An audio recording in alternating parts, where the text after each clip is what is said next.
And ladies and gentlemen, once again, welcome to this segment where we will be joining live and getting an update on the COVID situation. And of course, we will also then be talking with Aman Chaudhari on the upcoming event that they have organized.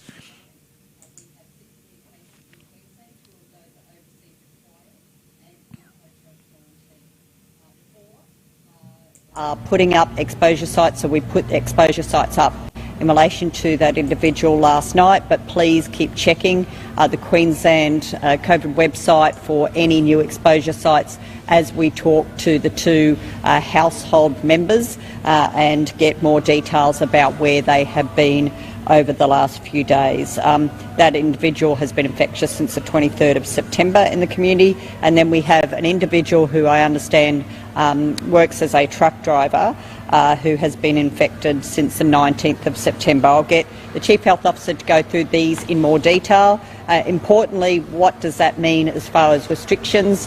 What we are asking is that Brisbane City Council, Moreton Bay Regional Council, we are putting back in place immediately the mask restrictions for those two councils or for anyone who has been working or in those areas since the 19th September who might live outside of those areas. So if you work in the city but you live outside of the Brisbane City Council, Moreton Bay Regional Council area, we ask you also to abide by these restrictions, which is wearing your mask at all times, indoor and outdoors, unless you are outdoors and can socially distance. This will be in place for 2 weeks while we work through the risks of these cases, and it also means in those two local government areas that we will be restricting access to vulnerable facilities again. So hospitals, aged care, disability facilities in those two LGAs will have restrictions immediately. This is obviously to protect the most vulnerable in our community. We have reached out to private pathology providers and requested in the Moreton Bay and Brisbane City Council areas to allow people to come in to get tested without appointments. So we will update on our website if we get confirmation, but I know that our private pathologists have done an amazing job throughout the pandemic in working with us whenever we do have community cases. So we do ask, if you have any symptoms whatsoever, please come and get tested straight away and isolate until you get your results. And of course, if you've been to any of those exposure sites, contacting Queensland Health and following the advice that you have been given. I also want to reiterate to everyone, vaccinations is the key. Don't wait until we have broad transmission of the virus to our communities. Now is the time to come out and get vaccinated, and we want people getting vaccinated as quickly as possible. We have now Moderna being offered in our community pharmacies. We have Pfizer being offered at our GPs and medical centres, as well as at the Queensland Health Run community vaccination hubs. So, and there's AstraZeneca, of course, also at all of those sites. So there is plenty of options. There is no reason not to be getting vaccinated now. If you are 12 or older, come forward and get vaccinated as soon as possible. And I can announce that Boondall Vaccination Centre will accept walk-ins, full walk-ins, bookings not required at all from today. And it has lots of capacity, so we do encourage people, not just from the north side, but if you're looking for somewhere to get vaccinated and you're finding the other smaller hubs are really busy, come to Boondall and get vaccinated as well. The last thing before I hand over to the Chief Health Officer is the Deputy Commissioner will also update us on a very sad incident that's happened in hotel quarantine, and I'll let the Acting Deputy Commissioner speak to that. So please, we know that this virus is on our doorstep. Don't wait, go get vaccinated, and please come out and get tested if you have any symptoms whatsoever, whether you are vaccinated or not. If you have symptoms, please come forward and get tested. We do this, then we can get through this again without having to go to further restrictions. But this is a time where we need to watch very closely and, of course, the hours and the next couple of days will be crucial in people coming forward and getting tested. Thank you. Thank you, Minister. So 4 new community cases overnight. One of them is a person who recently travelled from Dili, from Timor-Leste, had 3 negative tests in hotel quarantine and then has tested positive 5 days after leaving hotel quarantine. So we're just working through whether that's late shedding or whether it is a case. So we're just working that through with that individual and her family at the moment. Now, our other 3 cases are in 2 separate unrelated clusters. So one is a gentleman in his 30s who lives in Eaton Hill, who works for one of the aviation training sites, and he would have come into contact with overseas pilots and so forth. So we're just working through, and I should get the whole genome sequencing later today to help with that. But he, as soon as he developed symptoms, got himself tested, confirmed positive, and has now been admitted to hospital. Then we've tested the 2 household members in his own house, and one of those is tested positive, so she's now in hospital as well. The 3rd person at this stage is negative. So there are a number of exposure sites, including a childcare centre, so the Mother Duck childcare centre. So we're just working that through, and there are a few other exposure sites. So if people could please look on the website, but most importantly of all, any symptoms at all, come forward and get tested. Then the other case, the 4th locally acquired case, is a gentleman who works as a truck driver. So we're just working through with him where he might have acquired the infection. He came forward and got tested after he'd had some flu-like symptoms and has tested positive, but he was out in the community for 8 days while infectious. So we're just working that through. Now, he stayed at 3 different places, 2 hotels in Spring Hill and a boarding house in Stevens Road in South Brisbane. So we're working through with the managers of those 3 facilities as to who else was in those accommodation venues while he was there, and organising quarantine for all of those people.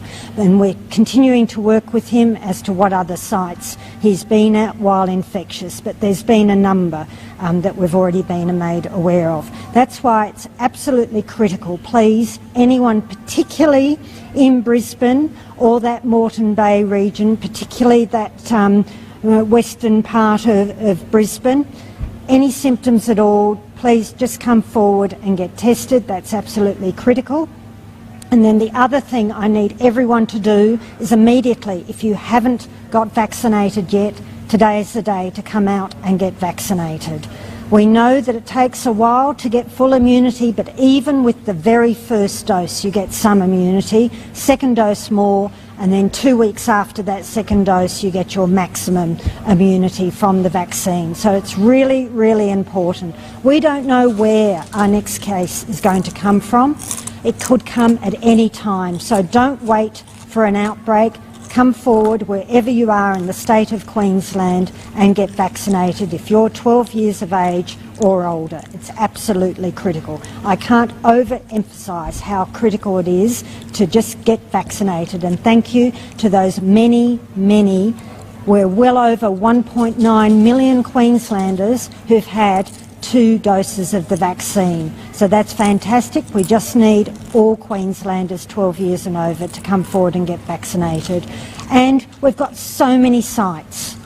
Genuinely, there are so many places. If there's a big queue in one site, there'll be room somewhere else. So we're here today at the Brisbane Convention Centre in South Bank, but I know there's plenty of capacity at Boondall, there's plenty of capacity throughout the state. Our pharmacies are doing a fantastic job. They are ramping up so quickly with the Moderna that they've got. Our GPs also are ramping up. So there will be somewhere that can vaccinate you today, so please do that. Thank you. And thank you very much for that. And as we know, that one case is all it takes, and of course we start getting into this lockdown. So I think it is a very important time for us, and we have to make sure that we do all the right things. And I could just watch those comments coming through. People are talking about the school holidays. Well, what do you do? Well, right now it's time for our second interview for today, and let's welcome Aman. So, ladies and gentlemen, once again, we'll come to this very special segment. And today, we've got something wonderful to talk about. See, many times we talk about many functions that do take place within our Indian community. And of course, it is wonderful to see that for this time, and probably for the first time ever, we've got all the Indian students associations from all the major universities coming together to put on what will be known as the greatest Indian ball. And with that, I'd like to welcome to the show Aman Chaudhari. Aman, welcome to the show. Thank you very much. Happy to be here. Okay, so Aman, how did this come about? How is this event, how did it come about, the coming together of all the associations? So this event was initially planned a very long time ago in 2019. And we had thought of an event where there'd be multiple communities coming in together and how we can throw a really great event, and not only that, make people network together as well. This is a very large-scale attempt at an event, and so far we're actually very pleased to announce that the event has not only sold out with the capacity we had initially expected, but we've gone beyond that. And so it was planned for 2020, but as we all know, COVID year struck us, and now we've got it coming in 2021. Wonderful to see that kind of support and that kind of response that you've got. Moving forward, as you mentioned, that it's been planned for a while. So could you let us know who's been involved with this event? Sure.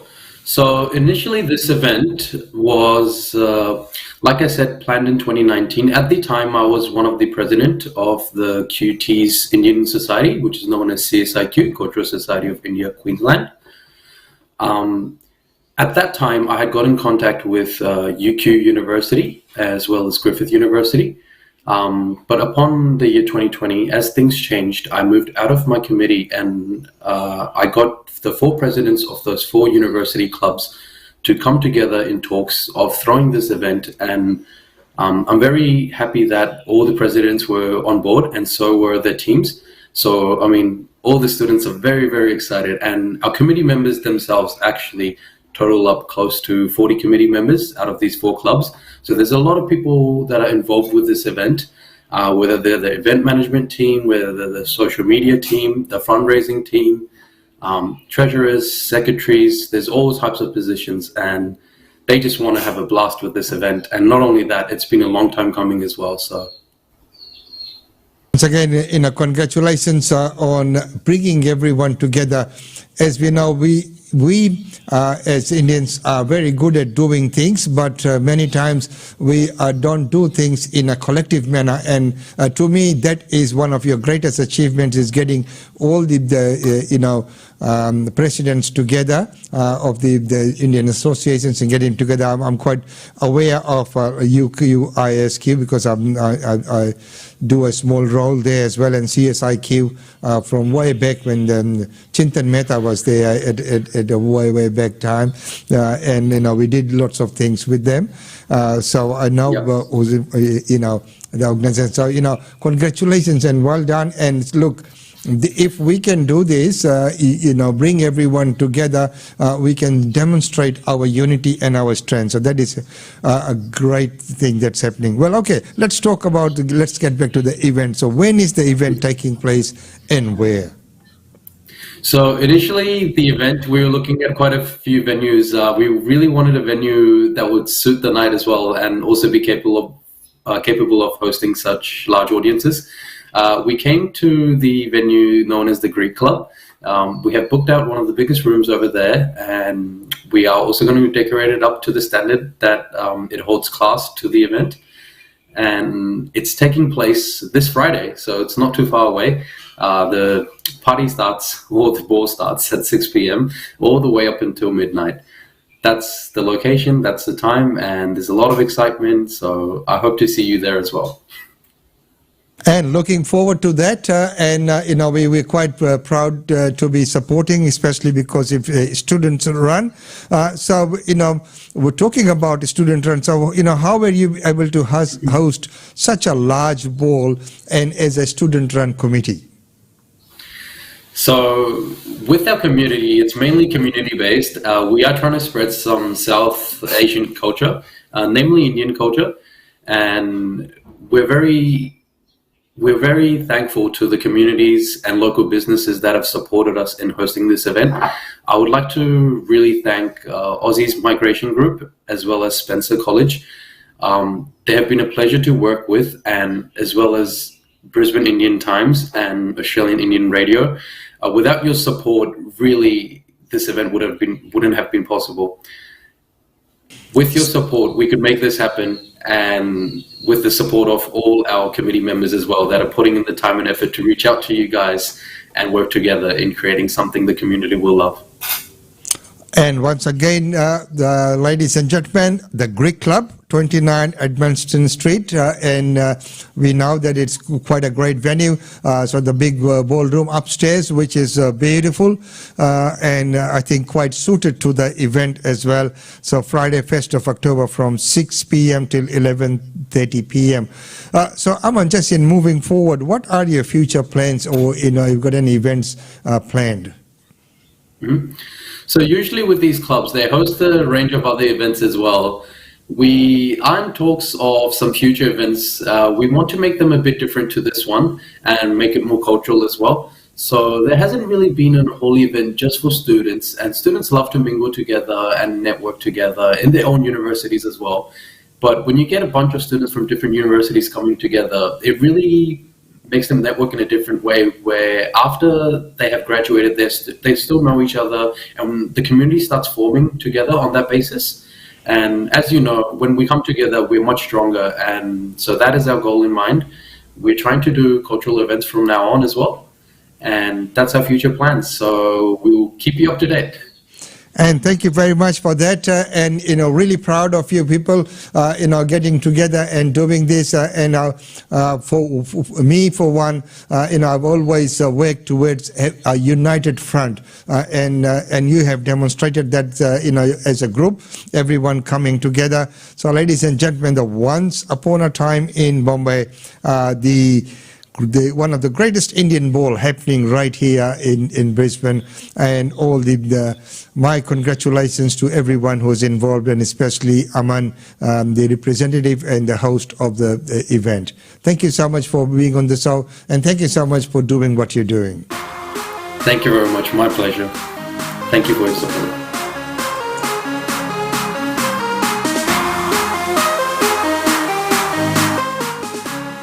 Ladies and gentlemen, wonderful interview there with Aman, and of course doing an amazing job out there, getting everybody together to host that great Indian bowler night in Mumbai.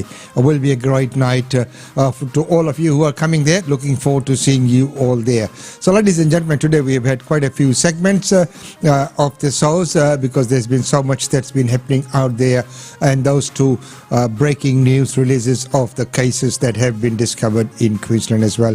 Keep up to date, keep in touch, keep connected, and we will go live if there is a need, if there is an urgent notice that needs to be put out, and if we get something from the government, that needs to go out, or even from the health department.